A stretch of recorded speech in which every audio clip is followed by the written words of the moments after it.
Yes, these fellows were a real news team. Elric, of course, was the foundation, the rock.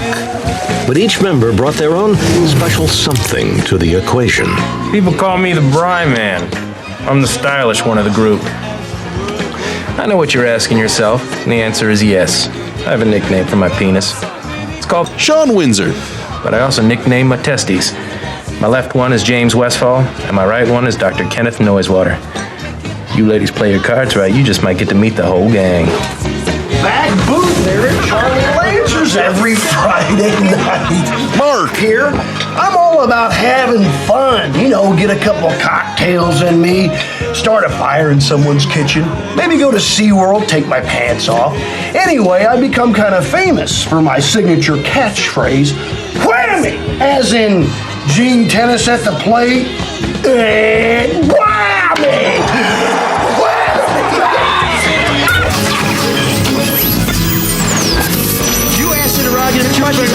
It's gone. What are you doing? Come on. That is not paid for by them. That is paid for by the people of Detroit. You might qualify them, Mel. I'm not qualified for this job. Let me tell you something. You want to go right now? Okay? You want to go right now?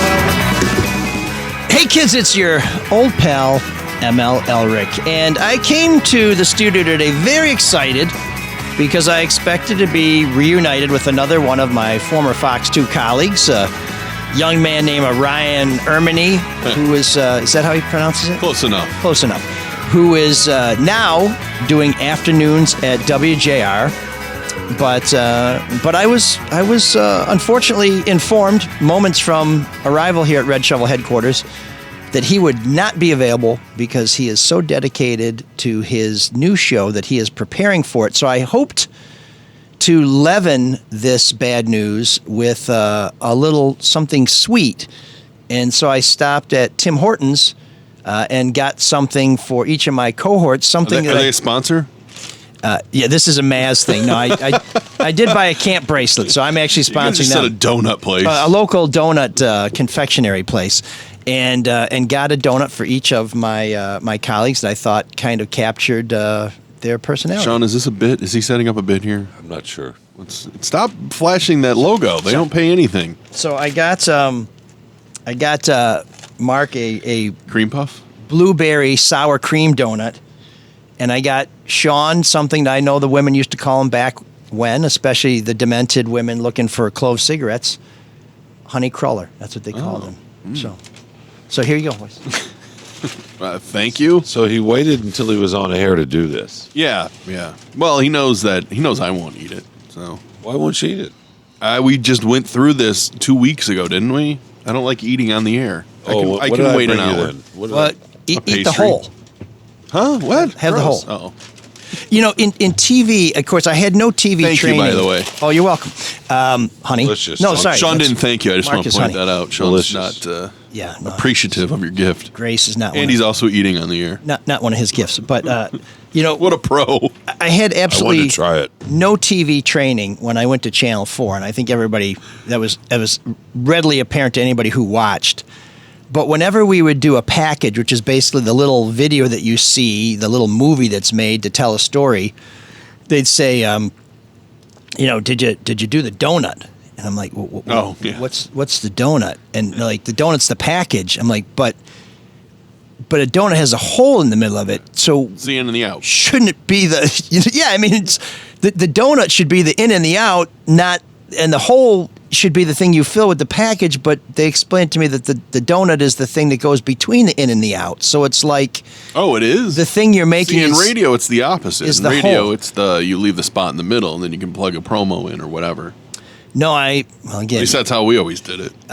This may not surprise those of you who do remember my brief tenure at Channel 4. Maybe I got that wrong too. Maybe it's the other way around. But that's why I was like, I'd be sitting there like, I don't understand any of this, but that doesn't make sense to me. Like, asshole, deadline. I'm, okay, sorry, we'll get something over there. So anyways, while Shawn... like being at a zoo, I'm just watching Shawn eat. While Shawn masticates... on camera. And for those of you not paying close attention, I said masticates. Maybe after he eats, he'll have sex, yeah. Well, he is... like a zoo. He is... Just don't masturbate. He's the namesake of Brian Fantana's penis.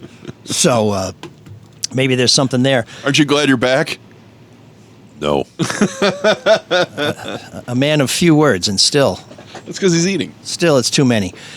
We want to thank Luke Nowacki, our presenting sponsor, for making this show possible week after week. The Caju Cafe, a great place for a great time, where we will all be on August 1st to meet our Soulmates and anybody else who likes the show who wants to come out. If you're a Soulmate, it costs as little as $5 a month to join. You will get an access code so you can come see the show for free. We'll have Shasta Fox and the King's English performing live. We'll have free feather bowling for the Soulmates, and we'll have some of our swag for sale, and we'll have some swag for free for the Soulmates. So come out and meet us. And, of course, this leads us up to our most important sponsor, which is you, because businesses come and go, budgets shrink and expand, and we have no control over that. But if you appreciate the show and you come back week after week, we'll come back week after week. Or maybe you just have to come back once a month and we'll come back week after week. That seems like a pretty fair exchange. So please mark your calendars for August 1st at the Caju. We'll tell you later on in the show about all the great stuff going on at the Caju between now and August 1st. But come on out. And before we get back to the conversation we're having before we went live, we are going to be opening our merch shop later this summer. This item will not be part of it, so I know it's kind of a weird tease. But if you're interested in one of these sweet... There's something you can't buy. Yeah, well, you can, just not from our merch shop. But if people dig these are the East English Village neighborhood soccer team jerseys. As you can see, Soulmates get to watch us. You can see it's sponsored by the Caju Cafe. They have the Belgian lion kind of sublimated there, which is really cool. It's a great way to represent the East Side. But here's the part that I think may be of interest to our listeners. Look who one of the sponsors is. Good old. Oh, I remember that. Soul of Detroit. Shawn, remember that show meeting when we voted on it? Oh, yeah. Yes, I do. By the way, that was a delicious... slight diversion of funds, maybe. It was a delicious honey croller. I don't think I've ever had a donut from Tim Hortons. What? Look, I needed to eat it on air. If you're going to empathy farm like that, then I need to.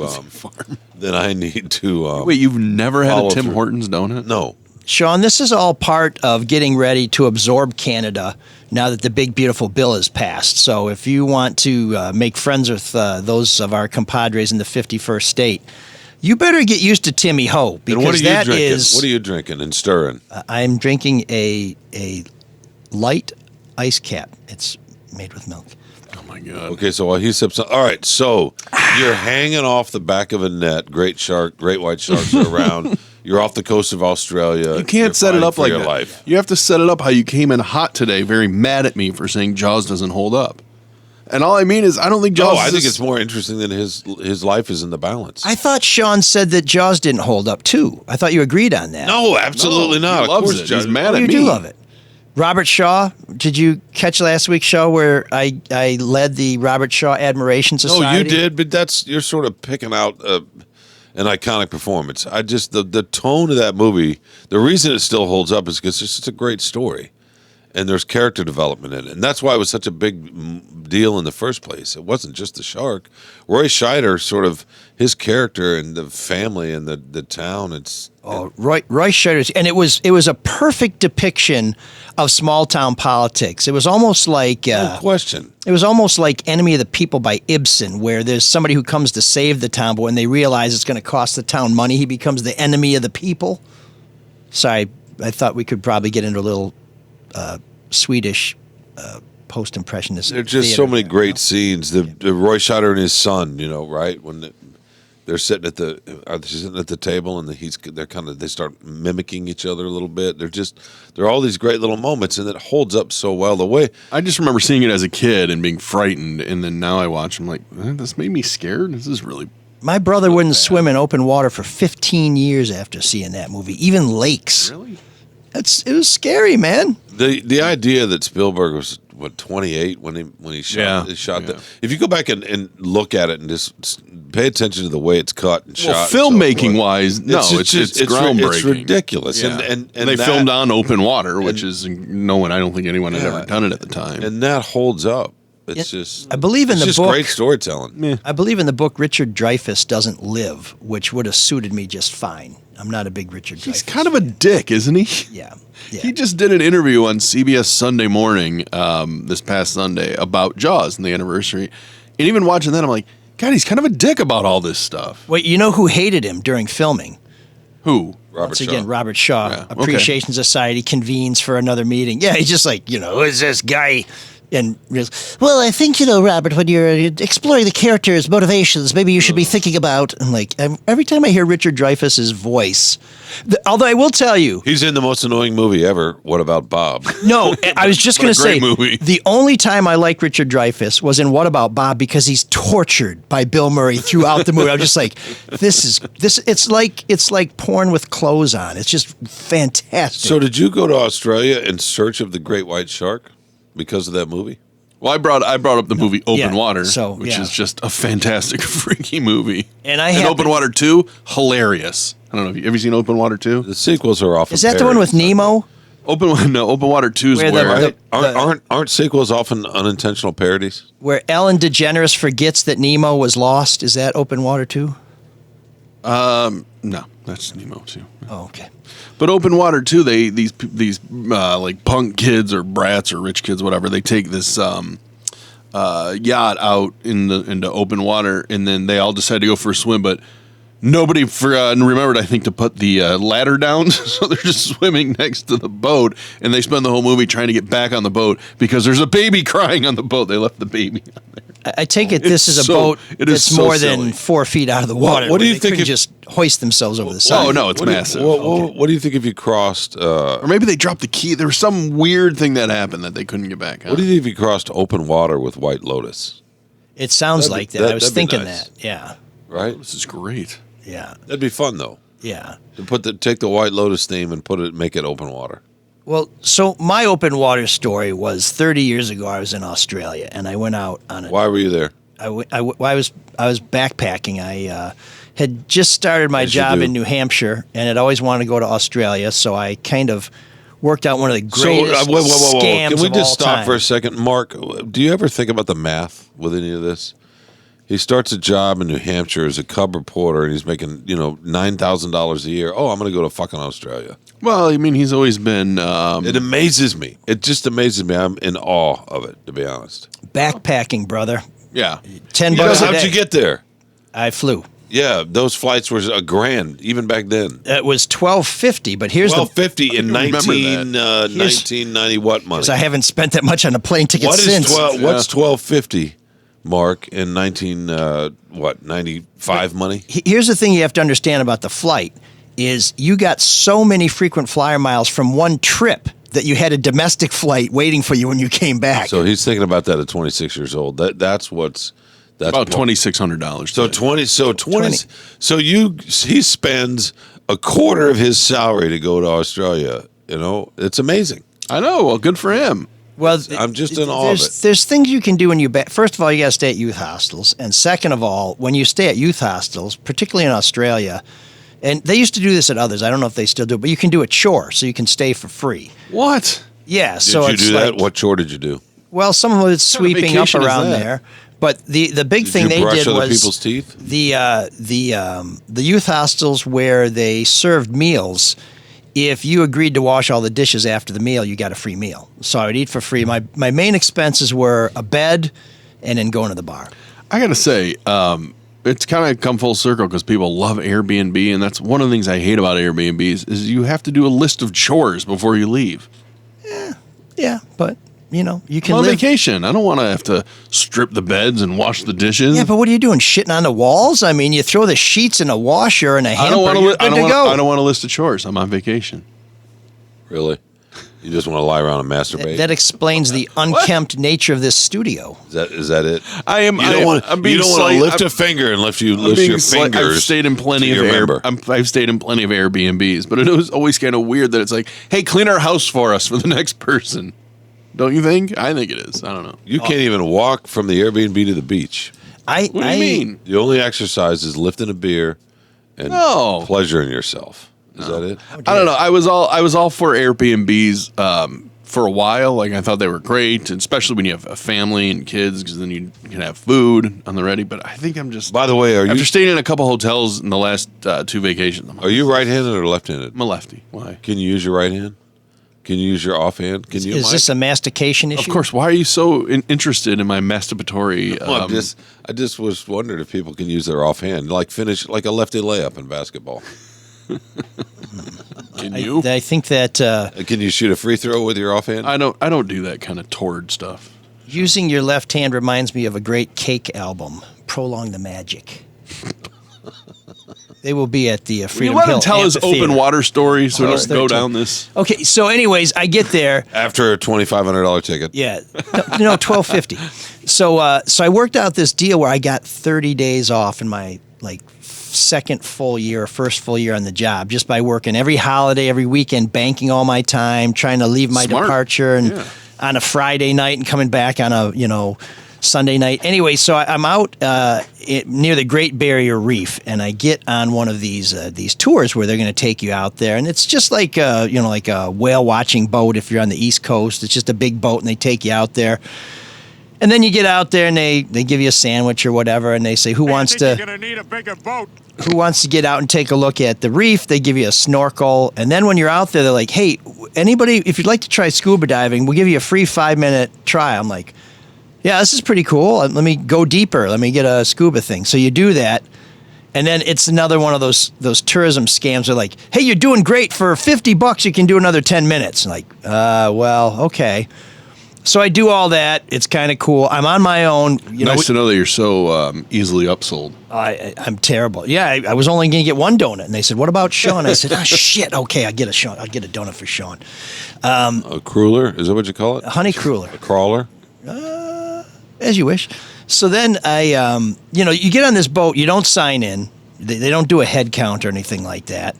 And then you get back on when you're getting ready to go back to Cairns, and they said, "Who wants to ride in the cargo net?" I'm like, "Shit, man, that sounds cool. Okay, I'll get in the cargo net." So there's this big cargo net hanging on the back of the boat. Think of like one of those things you'd climb on at a really good park where your kids go nuts. This big nylon rope cargo net. Can I ask you a question real quick? Yeah. So, boy, I just did a Shawn there. Like how long of a ride in the back of the cargo net? Because that would be fun for a while, but if it's like a half-hour trip back to land, no thanks. Right. Well, nobody says, "Hey, you're going to get out there," and there's a ton of people who want to do it. So there's like dozens of people out there. So they go for a little while. So you're out there. Okay. Then they crank it up, and the screws start turning. And then there's this huge wake, and it hits you like a wall, and you're like, "Holy shit!" There's a lot of force here. And then I'm by myself, so I'm kind of slowly moving down the cargo net till I get to like the last amounts of water. I get to the last row, and I realize I don't know if I'm going to be able to hang on, but if I let go, nobody here knows me. Nobody's going to know that I'm gone. There's a chance that when they get back to shore, they're going to do a head count and say, "We're missing one." By then, they got to go back like an hour. Who knows where I am? Oh, you're cooked. This isn't like Magnum PI. I'm not going to be treading water for 24 hours. They're not going to look for you that hard either. Well, and how are they going to fight? Full speed ahead. Yeah, it's not like, they're following GPS where you take a left here on Mulberry Drive. Well, they don't know where you fell off. You're cooked. Exactly. So I'm thinking, holy shit, this is my ass here. So I kind of crooked my arm through there, and I held my wrist with my other arm and held on as hard as I could, because I thought, if I let go, I'm dead. And eventually they slow down after like 10 or 15 minutes. It felt like it was an hour. And like, okay, everybody get back on the boat. And I was so weak from hanging on, I could barely crawl into the boat. And I just sat there and thought, holy shit. And this was before the Open Water movie. This was 1995. Now, this may have been when Open Water happened, but it was before the movie. But every time I think Open Water, I think, that could have been me. And then, I guess all the Soulmates would save a measly $5 a month. So although they're welcome to give at higher levels if they so choose. No. I would say what they're giving is not measly. It's very generous. So full of gratitude. It's a princely sum. I know, measly. Listen to him. It's cheaper than Netflix. Hey, by the way, this weekend is my epic backyard beer party. Do you think we should offer? Yeah, invites have been sent to valued guests. I guess we're not invited. I know. Well, since you know about it, feel free. I haven't seen. I didn't consider see this an your invite. invitation. Did you see an I invite? have not seen an invite. I haven't either. It's the same weekend every year, more or less. Should we make some sort of deal, What? like if you're, So I should put it in my calendar for every year going forward? if you become some More or less. soulmate at an insane level, you can join us on Saturday? Should we do that? Do you think that's safe to invite the hoi polloi to come out? It's your place. Really? What would be a good level? I'm thinking at least $100 a month. Yeah, it's your call. I don't Okay. know. Okay, if you become a soulmate, one-time Is offer. that worth the price of admission? As long as you're not going to come and steal some shit. If you become a soulmate, let's say for $100 a month, I'll send you the address for the party on Saturday. Should be Smiths United will be there. Should be a good time. Wait Free a beer, second. free food. There's a party. Your beer party's this Saturday. How come we haven't seen anything about it? That's what I was saying. Yeah. Like I said, I sent the invitations out to honored guests. Did you mail them, or then. is it like an evite? Yeah, it's probably got lost in the mail. Okay then. Might be somewhere in the. So it's real. I normally see that, but we did not this year, did we? Okay. Maybe he Sending- calls the list every year. If you don't sending- go, you're off the list. Sending a for next year. message. Yeah, My- very Darwinian. My brother-in-law already hooked me up with some Shiner box. So Shawn, you're superfluous now. That's it. Huh. Okay. That's it. That's nice. That's not really yard beer anyway, but I just assumed it was Texas yard beer. It goes great with beans, it could go great with whatever you want it to go great with. ice, outside the bottle. So anyways, yeah, this Saturday, big gig. So should be fun. So is that about it? No, we were Is it talking time about for Geek of Vegas. the Week? Before Shawn said it'd be great to hear this 30-year-old story about going to Australia. He was telling us about his Complaining about Vegas. his upcoming trip to Vegas and how he's not really a Vegas guy because he doesn't like that the showgirls have some feathers covering certain parts. He likes full nudity Yeah, like the Thunder like they Down have in Under. Canada. Really? What? What's Really? happening? Is that what I was saying? Why do you hate Vegas so much? I don't hate Vegas. I Hates partial nudity. He I can't don't divorce think- the two. That's all. maybe it is. Maybe other people enjoy this, but I don't love 115-degree heat with a convection oven breeze coming off the desert. You know, Who goes outside in Vegas? No, but yeah. I mean, honestly, you don't spend that much time It's just- outside in Las Vegas. The whole place It's is just- designed to keep you inside. Inside, Oh, yeah. for sure. You don't but even know it's what just- time of day it is. It's oppressive. It's really something. No, no. I'm not complaining about Vegas so much. It's just interesting that the Big Ten football. So this is where the Big Ten football media days every summer ahead of the Big Ten football season. All the journalists that cover all the Big Ten teams in every market gather with the head coach of each team in the conference and a handful of players from each team. Kind of kick off the get starting to think about football, looking at the season ahead, that kind of thing. I wish we had Ryan Ermanni here. I like to have somebody who knows about sports to discuss these things. And it's usually held in Indianapolis. Occasionally it's Chicago. I've been there. I've been at the Harrison Ford Hilton on Michigan Avenue. From the what's the doctor? Yeah, you take a left off of Jonesboro Drive, and then there's a right on the Simmons Street.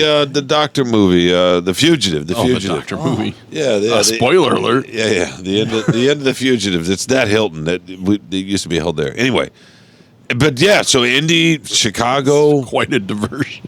Indy, Chicago. The story's going every doghouse, hen house, outhouse before it gets to the point. Las Vegas. Las The Vegas big- is a the huge. Big Ten in That's Las a big Vegas? convention place. I get why they would do it. Oh, but they're clearly throwing a bone to USC, UCLA, Washington, Oregon. But still, it's just funny that the idea of geography in college football is dead. is gone. It's totally and dead. this is just further proof. The Big Ten's gathering in Las Vegas. If there's something that would actually hurt college football, it's probably the just disappearance of the regional conferences. Agreed. Unless they can not keep money, the- not NIL, not television. No, I'm with you. Oh no, television's the root of all evil. No, in college because football. Well, that's the reason I guess they. You know what? Brought these teams The in. ratings were really good last year for the playoff. Phenomenal. The playoffs were they were awesome. Yeah. What people are going to Well, get the pissed first about is if Texas stops playing Texas A&M and Michigan stops playing Michigan State and that kind of thing. As long as they hold on to that and the band at halftime, they'll be fine. You're probably right. But it does kind of. I mean, ask people in the out west how much they love the fact that the Oregon goes to play Rutgers. yeah. Now, on the other hand, you have people like like the Iowa fans and the Wisconsin fans who will follow their team almost anywhere just because they want to take a road trip. So those guys would love Are you to go to projecting? Vegas or out west. Because you do love to take a road trip for your team. I do. I've seen haven't, you at a haven't few had that opportunity in a couple seasons. I've actually unfortunately. seen Mike at a few stadiums around the country. Oh, really? Yeah, I have. That's right. I try to get out at halftime to go see him. I not every time because sometimes he's so far away. He's still paying off that Australia ticket, and he's so high up. You know. But I use the free domestic flight to get to the bowl game, so it works out. Yeah, one time I trekked up to the top of Jerry World in not Dallas, Arlington, between Dallas and Fort Worth, where the Cowboys play. And that stadium, of course, is it's 95,000 seat dome. It's massive. And I went one of the worst stadiums. He was up there by the Dr. Pepper sign. Yeah. It was Michigan State Baylor, was it? No, this was Alabama. This was the semifinal. What happened in that game?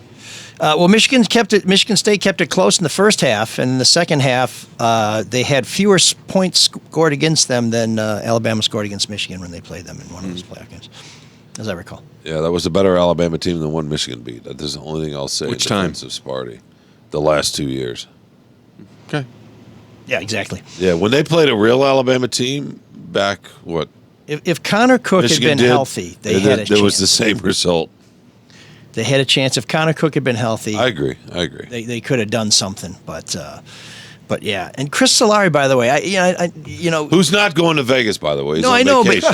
but he posted That's something. partly why I'm going. He posted something that said Kirk Cousins was a better Spartan quarterback than Connor Cook in the 2000s. I was like, you're crazy, but he had some reasoning for it. Is this his? We're doing these summers. This is how you can tell when it's slow news, right? I know, but we're ranking everything. Top Wolverines of the 20s. I got to tell you, I'm a sucker for it. I love it. No, it's fun. They are great. They're great conversations. Yesterday, we did the top 25 games at Comerica Park because it's now been open 25 years. That's right. Well, the Athletic was Maglio one.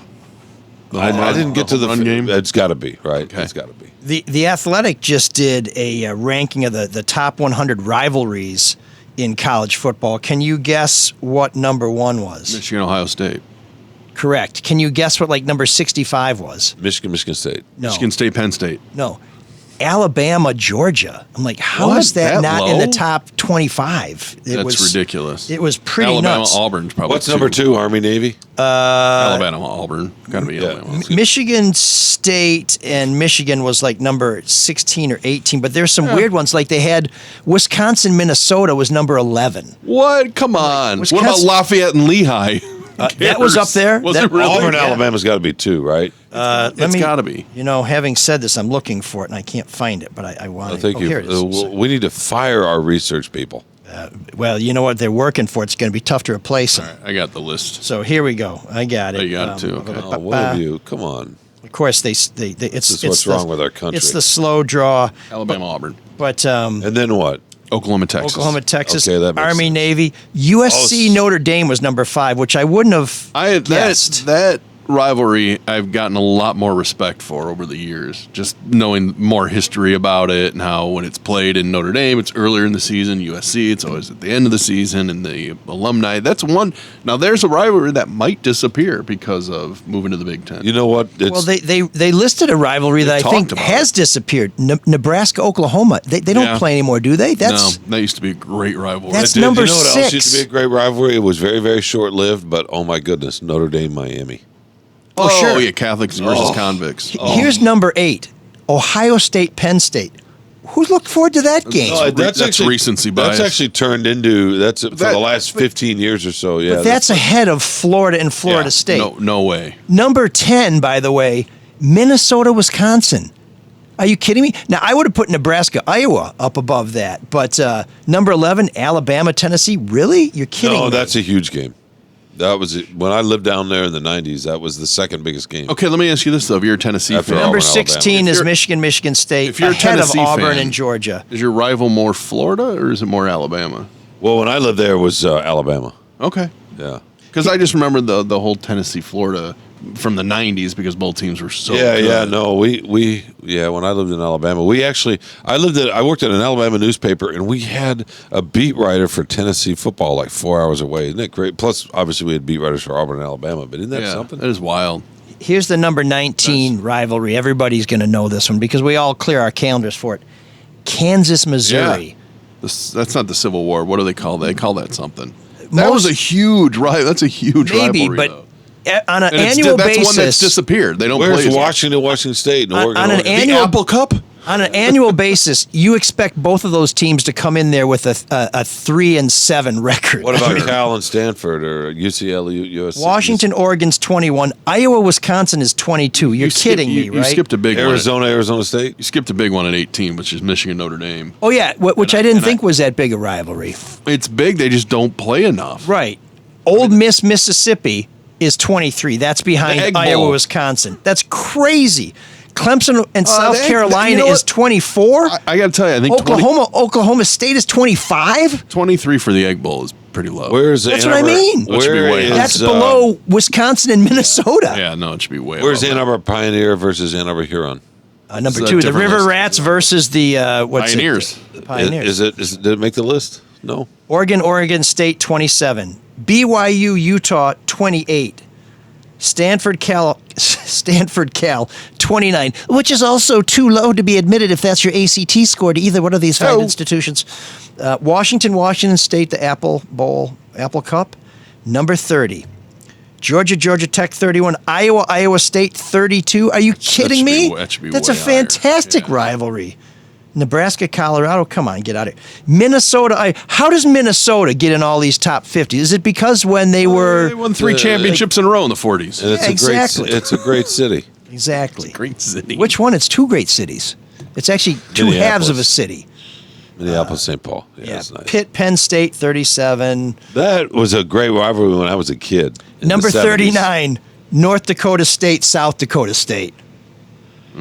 Yeah, the 17 people in the stands are crazy about that matchup. Yeah. That's ahead of Notre Dame and Army Navy. Lehigh Lafayette. How can they be? Number 41. Notre Dame versus Navy and Army. I mean, it's pick one or the other. Yeah, yes, sir. Yeah, Lafayette, Lehigh. Yeah. It's funny that we have all these evergreen. I shouldn't keep saying Iowa, Nebraska, we have 44. these lists. Give me a break. Notre Dame, Michigan State, by the way, number 45.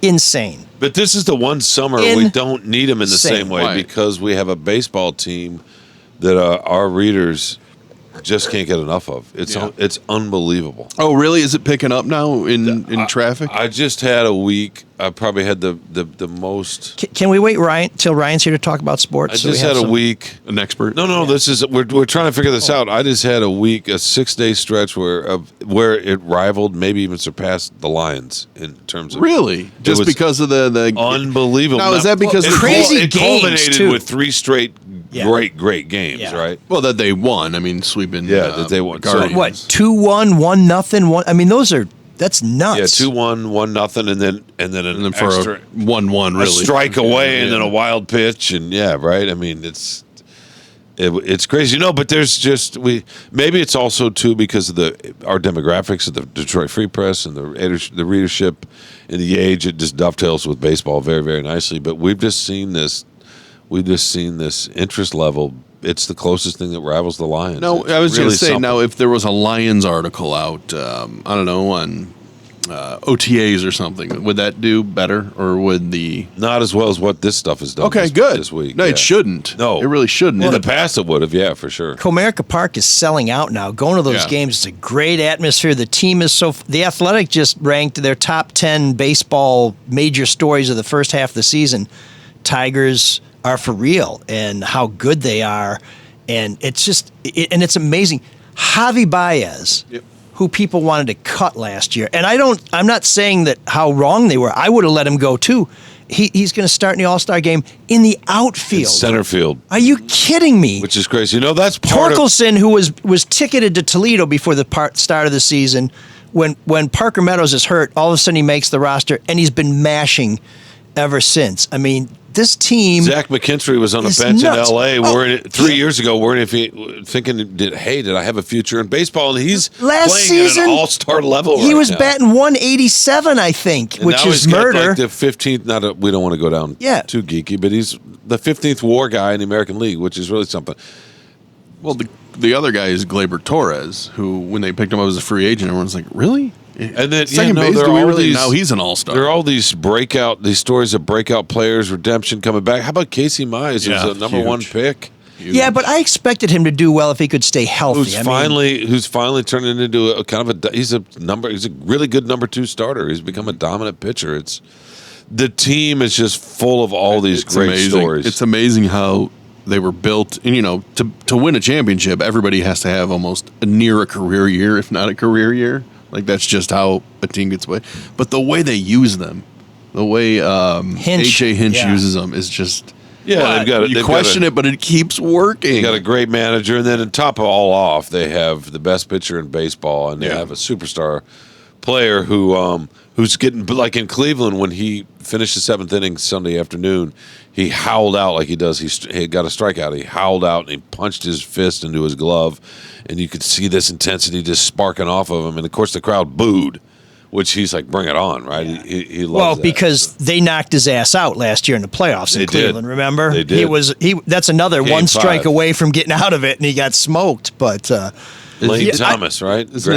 He's great. I don't know him personally, obviously, but we had a really good story last year about how he was raised and how he has his family has an adoptive brother, a guy who had a tough upbringing, who lived with Scooble's family, and how they kind of put their arms around him, and he's like in law enforcement or security, and he comes out. I mean, everything I've read about Scooble just seems like he's a dude you can feel good about cheering for. You can, and I would say the whole... And it's really easy to be wrong about that, so I reserve the right to be corrected. No, but you can. I see on the mound and what I've read about, I'm like, I'm glad this guy's doing really well. No, you can. It's the same with Riley Green, who he's incredibly approachable and just sort of down to earth. The whole team in clubhouse is Brandon like Inge that. was like that. I used to love... Those teams were not, though. No, I know, but the this thing team about is, Inge though. was, and I think, Shawn, you experienced this, when that team was about to make history as the worst team, he was the one guy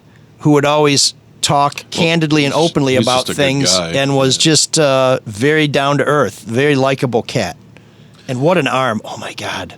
So what is the difference now? Why are they more approachable now than those teams? Is it because the leadership's not as... We don't take the that team, the player leadership isn't as cantankerous? That's part of it, and that's also by design. You listen to Scott Harrison; they talk about that. They talk about their philosophy is because Miggy notoriously was not approachable. Neither was Victor. Verlander. They were prickly, difficult people, and that's fine. They were incredible performers and incredibly talented. And the team was a great team, but just in terms of... Look, it's not that the general manager of the Tigers is saying, I'm going to put a team together that makes it easy for reporters to go in of course and not. act. But the reason they are is because Scott Harris talks about, when I'm considering bringing somebody in here, I think about how's he going to interact with his teammates and how he's going to be with his teammates. And if you get somebody that's going to be decent at that, odds are they're going to be like that with everybody. Yeah. And that's what's happened. It's funny when there was all that talk about training for divers. It was like, yeah. I don't want that guy on the team. Let's talk about a guy who's going to mess up chemistry. No, it's really interesting. In fact, Hinch and I were talking about this the other day in Cleveland. The clubhouse, and Hinch is like this too. But the clubhouse is it's a warm, kind of affable, fun-loving place. Now, winning obviously helps a lot. It makes a huge difference. But these guys are like this even when they were losing before last August. We're very lucky in Detroit right now because the Lions are similar, the Pistons are similar. They have their cultures in both those franchises and buildings. And again, it starts at the top. That's what Sheila Hamp wanted in the Lions. Dan Campbell exudes that, and it filters on down to the players. It's the same with the Pistons right now. So the Tigers, we don't take it for granted. Now that they got that gambler out, Malik Beasley. So I got to tell you, oh my God, that Sunday paper. That Sunday paper was an amazing free. So I'm on the record as saying I don't really think newspapers should be in the endorsement business anymore. The front page of the Detroit Free Press has I think it was the front page. Anyways, the Free Press that Sunday endorsed a candidate for mayor, Mary Sheffield. Meanwhile, inside the paper, there's a column I wrote talked about how she's used public money to send a bunch of cards and mail out to support her candidacy. So I was like, That's kind of embarrassing. Then you look at the front page of the sports section, and Sean's got a comment that says, Beasley is a guy we can't let go of. And then there's like breaking news that comes, Beasley's under investigation. I'm like, yeah, on one page, like, endorse this person, turn the page. This person's doing something questionable. Another page, Beasley, we got to have him, which is exactly right. And then there's someone says, Beasley's under investigation. Like, people reading the Free Press are got to be like, how am I supposed to feel about this edition of the Free Press? Everything in here is contradicting itself. Well, it wasn't. That's just the news game. That's how it works. It wasn't that same day, but it was the very next day. Yeah. And, well, I'm thinking of the app probably. But, yeah. But that's or maybe it broke that night, Sunday night on digitally or whatever. But I heard. I think it broke Sunday, but the paper was delivered Sunday morning. So your column was written before you knew it. I wrote that column on Friday or Thursday or something, and you know how that works, right? So it runs digitally and then it runs in print a couple days later because Oh, is that the newspaper business? Thanks for explaining that. That's our fabulous They model. still deliver that on bikes? Is that how they do it? Yeah, that's our fabulous. No, horse and buggy, Paper boys. yeah, horse and buggy. Yeah, and they wear little caps. Paper and, people. yeah. They're wearing knickers. Yeah. When they're throwing the Newsboy Can't caps. say that word.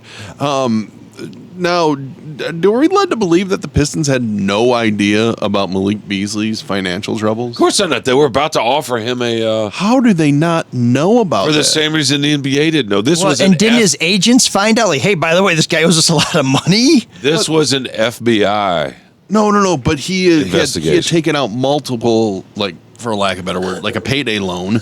Well, it's where one he was thing to getting know paid ahead of it's- his salary. Well, not only that, his check turns out it was getting garnished. Garnished. How do they not know that? Well, they might have known that. They might have known that he had some money troubles. But there are lots of people in the league that look. How?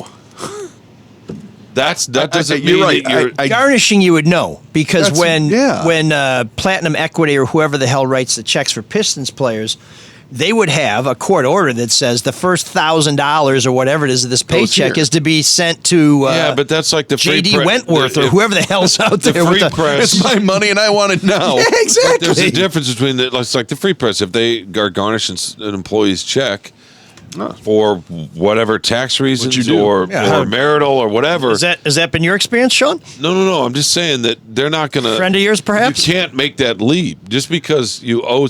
Means that you're gambling, right? Fair enough that, if his wages are being garnished. However, wouldn't that kind of raise your suspicion to maybe look into it a little more? Not in the larger context.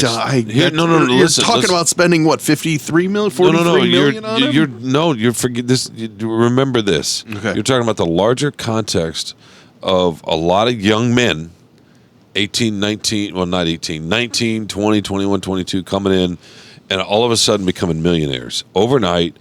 No idea about money, no idea how to handle money. You know what I mean? The NBA. I think you know you don't spend more than you got. That's not true. That's just not true. Don't project. Stop! No, that is true. It's simple. Are you saying these guys are so stupid? Don't infantilize it's not them. Fucking stupid. Sean, Does the free press teach us when we get hired out of college how to handle our money? No, because you don't need to be taught that. The NBA does. Yes. So does the NFL. Yes. Why do they do that? Yeah, so Well, then I guess he's too stupid to learn it. Is that what you're saying now? The leap from nothing to $5 million a year is something that 0.001 people ever fucking experience. I understand that. My God. But then it's hard to feel sympathy for someone that goes through a symposium like that. No, but then you take your money and you're like, somebody over here comes in. I'll help you handle your money. How about you invest in this? Hey, I'm trustworthy over here. It happens all the time. But they also they sign it over thinking that people are cool. I understand and they that. get fucked. I get that. They also have all the time. An unbelievable amount of resources to help them find the right people.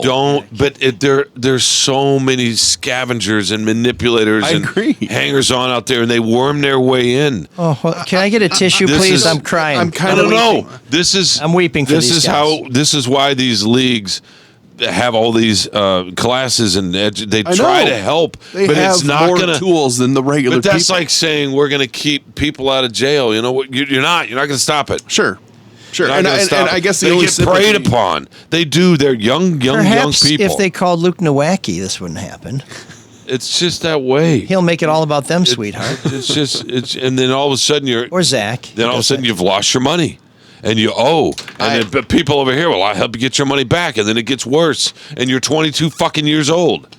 And everybody wants a piece of you. But you also Oh. have access to. My heart. You could go to the club and say, Who are you going to call? Who are you going to call? Ghostbusters? Your family? You could call your club. You're going to call somebody in your could- family? You could call the NBA. You're going to call your best They're- friend from high school? I they're might a call Tom Goris, who made $1 billion, and see if he can maybe give me a referral. They're also a member of Or my agent. a pretty big and lucrative union that You can guys help have them out. any idea how often this happens? No, I'm sure. I'm sure In often. the NFL and the NBA in particular. Yes, I mean, there's been. I mean, they did a whole documentary on NBA players going broke. But I just- get it. I understand A it. friend of mine just But said they get a seminar to help them with this. I just don't have much If sympathy. you when go have, into a line of work and all of a sudden there are the three of us in here have never had to worry about people coming after us for that reason and trying to manipulate and fake and scam. No, we haven't.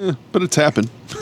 I've had it happen. We haven't. It did happen to me on my college dorm floor my sophomore year when somebody said, "Hey, if you give me $50 and then you get 2 people to give you $50, you'll make $50. And if they find 4 people to give them $50, you'll get $100." frankly- and I said, that doesn't sound right. And guess Frankly, what? It wasn't. It's Some of happening this all the shit ain't time. that complicated. It's happening Yeah, all what the kind of time. education did you get in high school? A decent one. Well, Right? I didn't get a Both of college you. scholarship. Both of you. So what are we supposed to? What are we supposed No, to do? seriously. Step outside in your fucking world once in a while. No, step I am. inside their world. You know who knows that it's tough to get by when you don't have money? People who don't have money. No, but the leap from nothing to all that is very, very difficult. And there's in a all pub- kinds in of help. And if in you a don't public avail eye. yourself of it, you have no sympathy from me. Because you know what? I know poor people who have no choice but to be poor. I cry for them, not for these assholes. Sorry. They're my geek of the week. They were ahead of the show. Boop, You know what? dee-dee-doo-dee-doo-doo. Yeah, to me, that's a fucking sociopath. That's great. Great outlook. Well, no, you don't want to see anyone lose I'm a all their money, sociopath or- for feeling sorry for poor people No, you and know not what? for. You know what gave it away? The fact that you didn't give us the donuts before we went on air. Oh man, the geeks have inherited the earth. Did I do that? What a dork. Does him wanting to play with us again mean that he's turning into a geek, or we're turning into cool guys? I think Shawn needs a vacation. That was just an elaborate setup by Shawn to get me for the donuts. I was sucked in. I thought he was sincerely angry about instant millionaires blowing their money on hookers and cocaine. Don't make any mistake. He is sincerely angry about it. Yeah, hookers and cocaine, but he owes his barber money.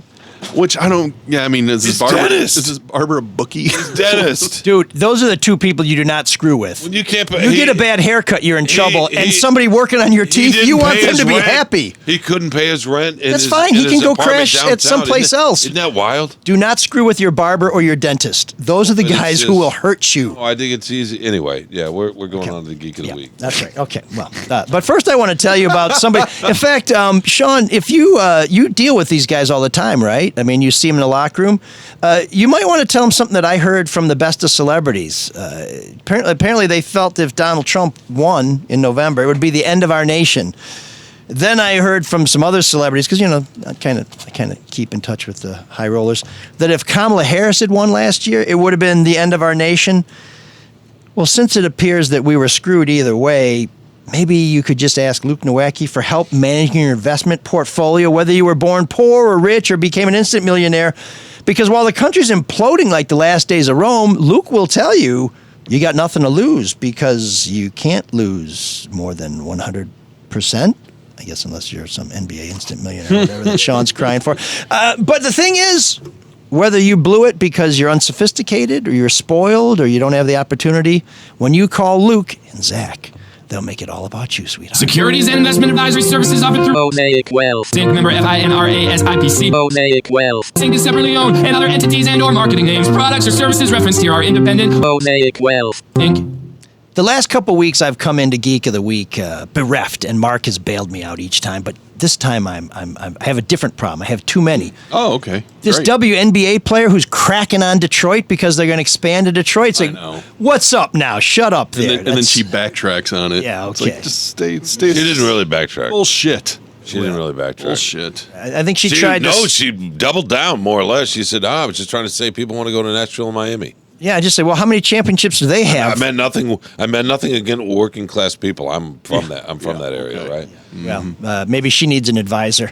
Then I was going to do NIL and the new deal with the Congress passed, because I don't know if you read this story about the twin divers. One went to NC State and one went to Virginia.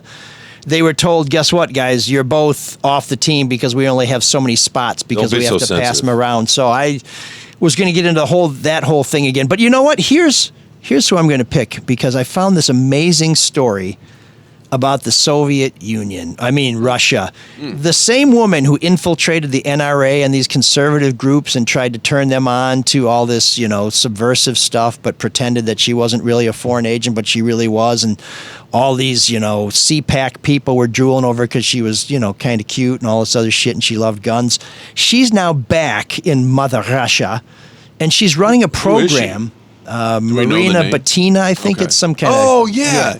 I know who she is. Yeah. So she's running this program to recruit Americans and other people from the West to come to Russia and become Russian citizens if they are sick of their woke homeland. Is this the Washington Post, the story Washington Post did? Oh, yes. A great story. And man, you hit the nail on the head here. And you have these people who are like, you know what, I don't like gays, I don't like this, I don't like that. So guess what? I'm a super patriot, and I think our country's going to hell because it's so this or that. So you know what I'm going to do as a super patriot who wants to return American values?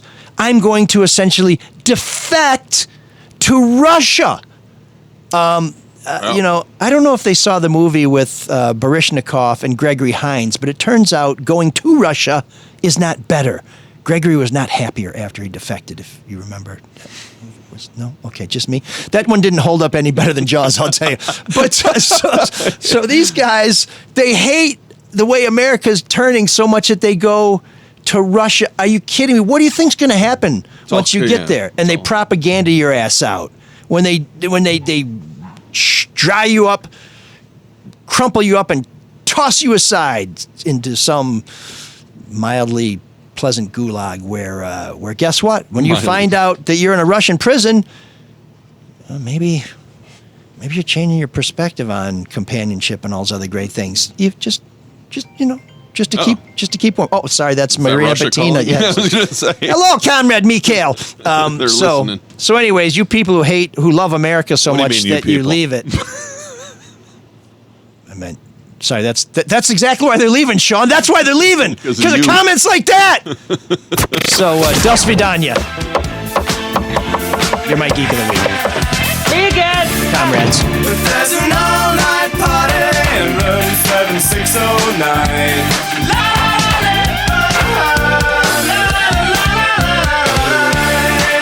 And you can dance together all night if you've got the time.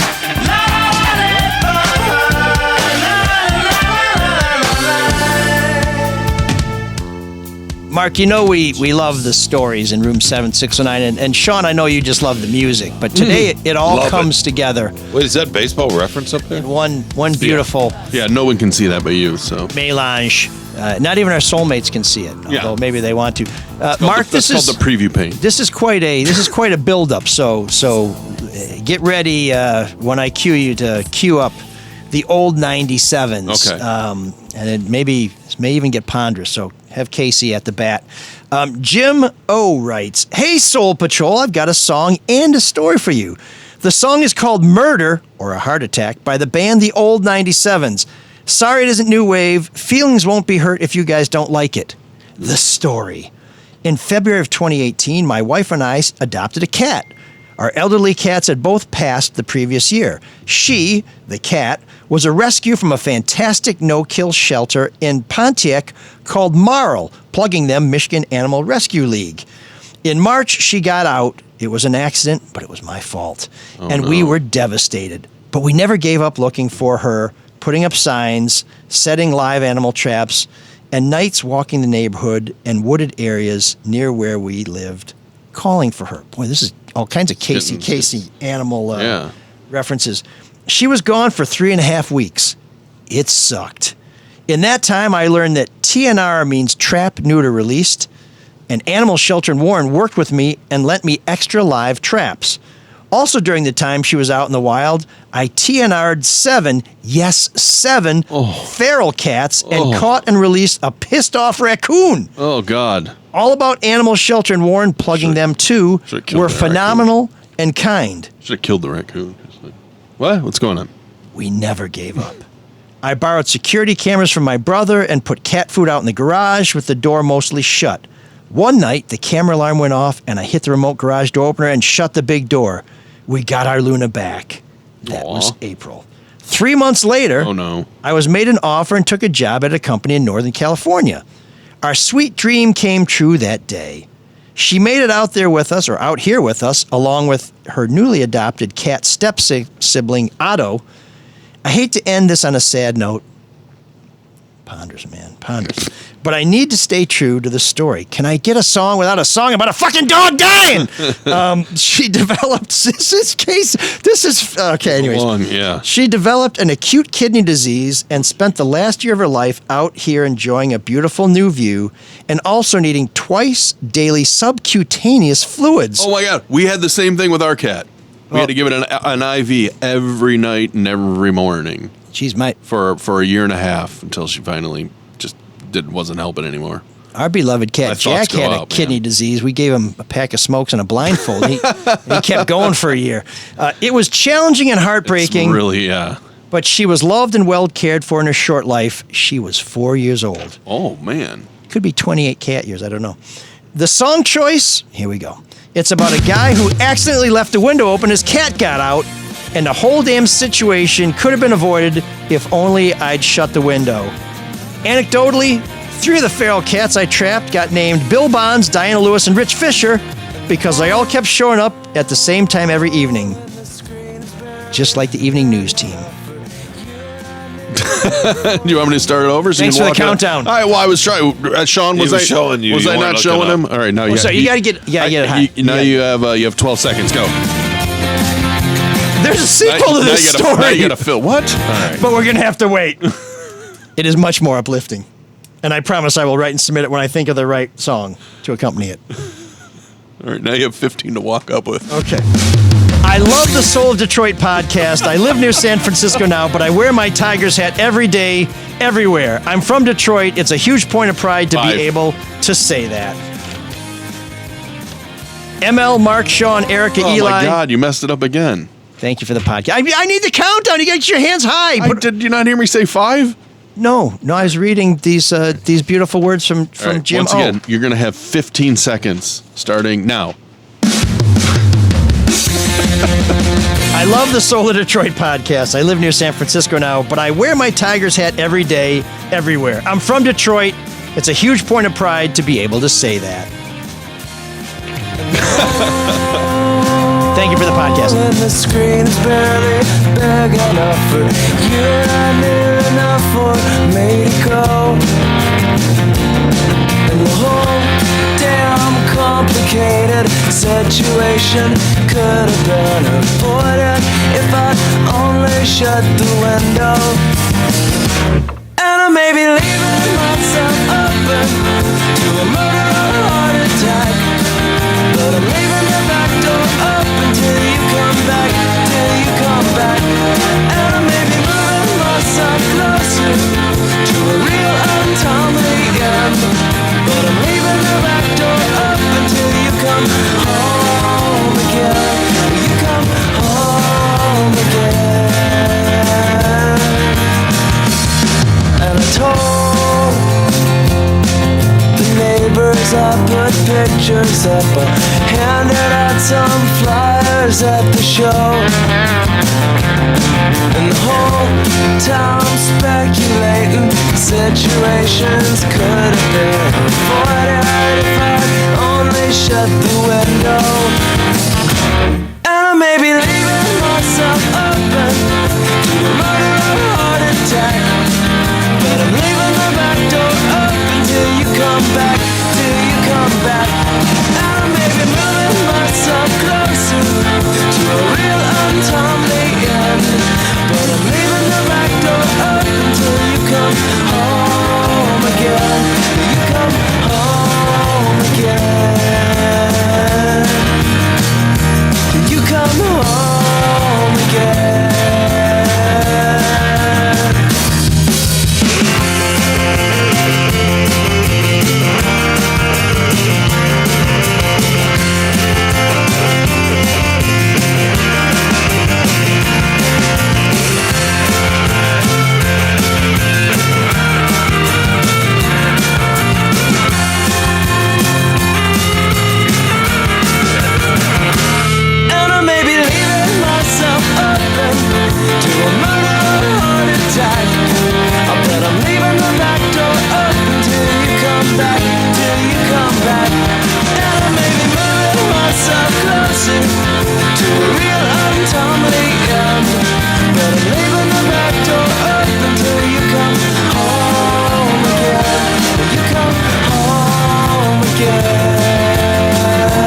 not new wave, but a good tune. And if you're ever backstage at the Magic Bag, one of the rock and roll artifacts they have up there on the wall is a guitar from the old 97s, who I think that was still a nice tune, by the come way. to town regularly. And by the way, Mark mentioned raccoons earlier, and he kind of made a joke about how the raccoon. Well, it's not a joke. Raccoon should have been put down. Only good raccoons. Reminded me of a day I spent with animal control in Alabama, and they euthanized.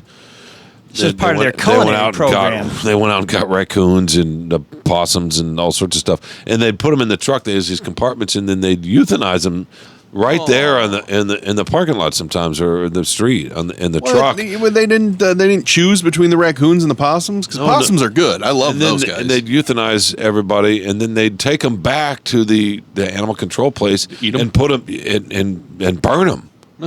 I know it was brutal. Why a possum? They're good. Brutal they're good business. Little babies. Nasty. And I remember, and I had to write a story about it. I was like, oh. I think LaDuff said they're not good eats, though. Do you remember he ate the possum at Fox 2? No, yeah, he did. He was doing a story on, I think, people, just kind of getting by in Detroit. Yeah. And he went and had some possum. It's a little oily. This country. Not sure I'd eat it. Didn't we used to eat otherwise? Wasn't raccoon a pretty big staple in this country like 110 So was squirrel. For hats. No, I think in Tennessee, I think we used to eat raccoons. By the way, have you Thanksgiving guys noticed an uptick in squirrel videos lately? Cat videos are obviously the thing. I hate squirrels. So, but squirrel videos where the squirrel just so starts attacking. Yeah, because they're just assholes. crawling up and all down and oh shit, because they're assholes. Squirrels suck. I love squirrels. I love watching their athleticism until they infest your house. Yeah, they are your yard incredibly destructive. Yeah, but don't you love watching their sort of athleticism? And no, they're great. No, until your tenants call you and say, "We think the house is haunted," and you've spent over $1,000 on some guy with a 6-foot-long beard who pulls them out of the house. Well, I mean, that guy's doing his job. So it's like John Goodman and arachnophobia. Kind of. Which was the arachnophobia led to my only encounter with Jeff Daniels, which was what's this story? Difficult, very difficult. Wait, really? What happened? So I was an intern at the Detroit. God, this is even older than the Australia story. Don't talk about the age. Just tell a good story. Good stories are timeless. Jeff's like always been Jaws. Great. Jeff's always been great. This was not really on him, but it was. I was an intern at the Free Press, and one of my assignments was go interview Jeff Daniels about arachnophobia. He was still on the rise, a big star, but it was still just climbing, and this was kind of his first star vehicle after Purple Rose of Cairo. What about Something Wild? Emerged. Oh, great movie. Yeah, but he was, I guess this would have been after Something Although Wild. Ray Liotta stole that movie. Yeah, but and Melanie Griffith, come on. She was great. Yeah. Lulu. Cherry 2000, I think. That is a fabulous movie. So anyway, it is a great movie, and one of the best sound. Sean, I know you're skeptical about new wave. If you heard that Something Wild soundtrack, it's great, unbelievable. Yeah, it's great. Anyway, so I'm going to interview Jeff Daniels, and the guy who set it up was Ken something, who at the time was one of Mitch Albom's roommates. He was working in PR. Oh, yeah. This is back when Mitch and I think Mike Stone and this Ken guy were all living together. So he sets it up, and it's at this conference room in one of the towers at the Renaissance Center, and it's a video interview. And at that time, this is 1990, so bandwidth, people didn't even know what that was. They thought it was a band called Width, like, what the hell is this? So everything had a lag. And it's at the end of the day. It's on a Friday. I was kind of winging it. I saw the movie, didn't really like it, didn't have a lot of great questions. You didn't like Arachnophobia? Oh, that's a great movie. It was okay. Fabulous movie. So fun. Yeah. The tone is great. Yeah. It's a little too subtle for you. I get it. Okay. So, I know it's no Jaws. Yeah. With spiders crawling out of people's guts, that's subtle. Anyway. No, they're watching Jeopardy, eating popcorn, and the spider comes out of the popcorn. Yeah. Oh yeah, it's like French cinema. It's so subtle. So the popcorn is a metaphor for capitalism. So I sit down to interview him, and the first thing he says is, well, I hope this is going to be better than this was. By the way, I think this was his last interview of the day on a Friday. Yeah, he's probably doing bang, bang, bang. Yeah, and he said, well, I hope this interview goes better than the one I just had with that idiot from Orlando. And I'm like, okay, well, there's a great opener. Yeah. And of course, everything's got a lag. And back then, I always wore a bow tie. And so of course you did. So he goes, nice bow tie, and then there's a delay, and so I say, thanks, my mother got it for me to be a smart aleck, but by the time my retort gets to him, he's already saying something back to me, so we're kind of like riffing off each other. The worst. Yeah. But in a delay, so we're talking over each other, so we're not responding to the most recent thing said, we're responding to the thing before that, so it wasn't really good. And then it's like, okay, let's get into the interview. I was not terribly well prepared. I didn't have that many good questions. And then I asked him something about, so, are you looking for something now to be, more serious? I know sometimes, actors take roles like Bill Murray with that terrible movie he made about Somerset Maugham, where and he's just like, no, and don't criticize Bill Murray. And I was like, no, and of course there's delay. By the time the interview was over, I'm like, I'm going right to the bar. So it's not his fault. It was your fault. Horrible. It was technology's fault and yours. It was for not. If I were to rank whose fault it is, number one is for not understanding the tone of her microphone. Elric's number one, and number two is technology. Yeah. It was mostly my fault, but he was just he's like, I'm not putting up with any more of this bullshit. And I'm like, hey, I don't really know what I'm doing. And it was not good. But anyways, number four the fault would probably be on whoever sent you on that assignment. Like I said, he was on the rise. If he was a big star, they would have had, Catherine Huffhines or whoever it was, who was our film critic at the time. Lee Thomas? No, but this is pre-Lee. Oh, the film critic at the time at the Free Press, I think we had two of them. But you were at the Free. Okay. It was a woman named Catherine Huffhines. I remember reading her, yeah. Who had an incredible life story. She had... tragedy. She had lived in a car for a while she was trying to get her career going. And then in the end was killed when a tree limb crushed her somehow. In a car. Yeah. So, very strange and poignant story. And just for one moment of digression, speaking of Free Press. Just one. Alumni, Dave Lawrence, who was the longtime publisher of the Free Press and a fairly legendary person in Detroit Free Press history. He was famous for sending little handwritten memos to everybody at the paper whenever they did something good. He was very, very... In fact, he was almost mocked for being kind of a cheerleader type. Anyways, his twin granddaughters were among those who were killed in the flood in Texas, and one of his granddaughters, who was 14, survived, and the twin 8-year-olds did not. Jesus. This story, you can read more about it in the Free Press, but obviously, thanks for throwing that in there. We're really sorry to have a part of our Free Press family lose somebody like that, and for all the people who lost somebody there. I know there's a rush to judgment on what happened there. I hope we all always take our time to figure out what happened, but what a absolutely horrible thing, and we'll talk about another local tragedy when we get to our feedback in just a minute, but... I thought it was time for Cyrus. But no.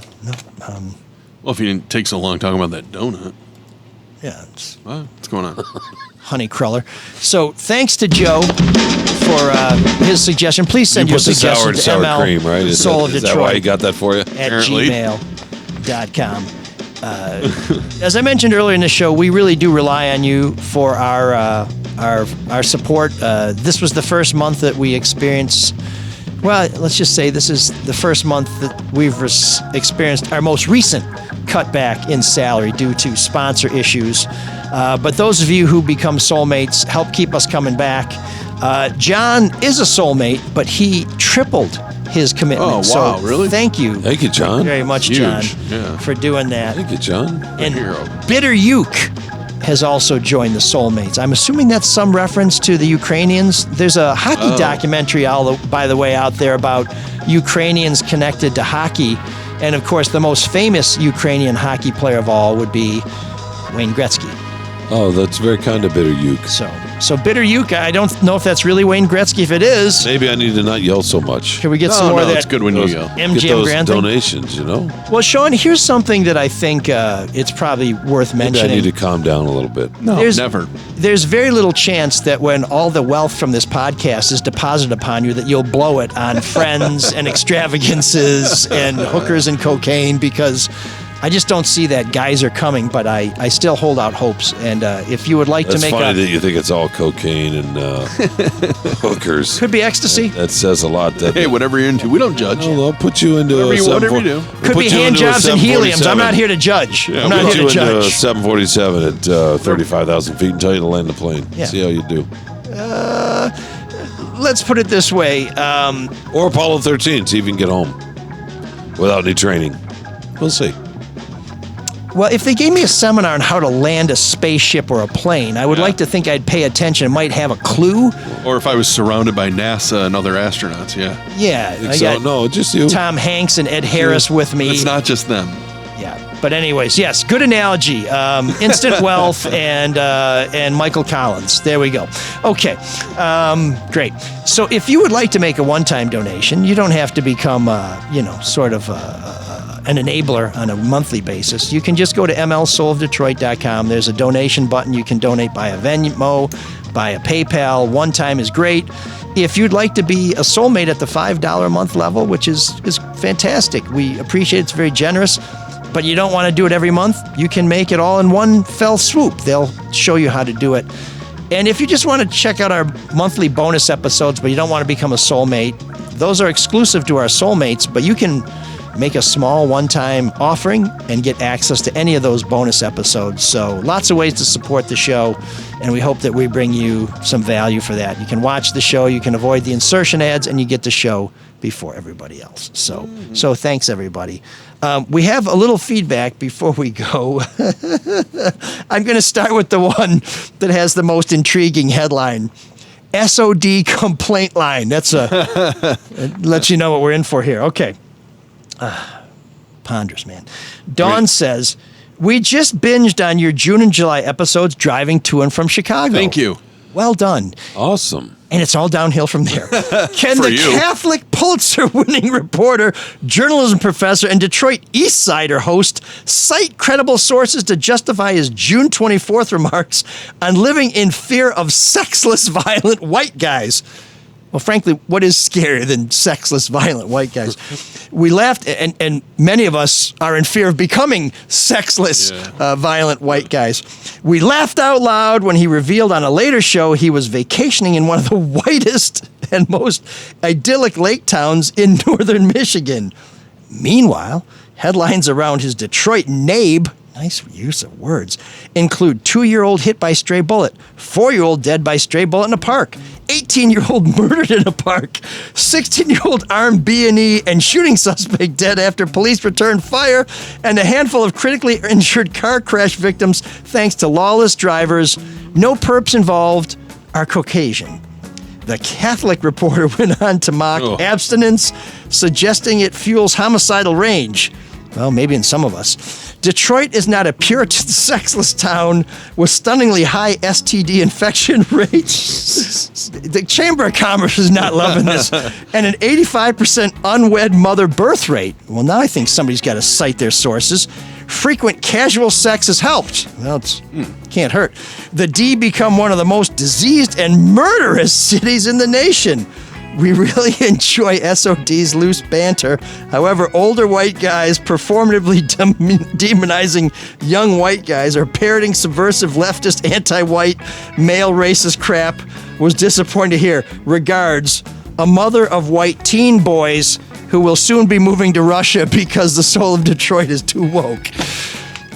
I'm not sure she wrote that last part, but I don't think, Dawn, in defense of this Catholic Pulitzer-winning journalism professor, Detroit East Sider, sexless white male STD. What were we even talking about? I don't even remember what it was in reference to. It was just some comment where I said, the most dangerous creature on the planet is white males. Was there a recent mass shooting or something that was in the story? Check the news over the weekend. There were multiple, but that's not even big headlines anymore.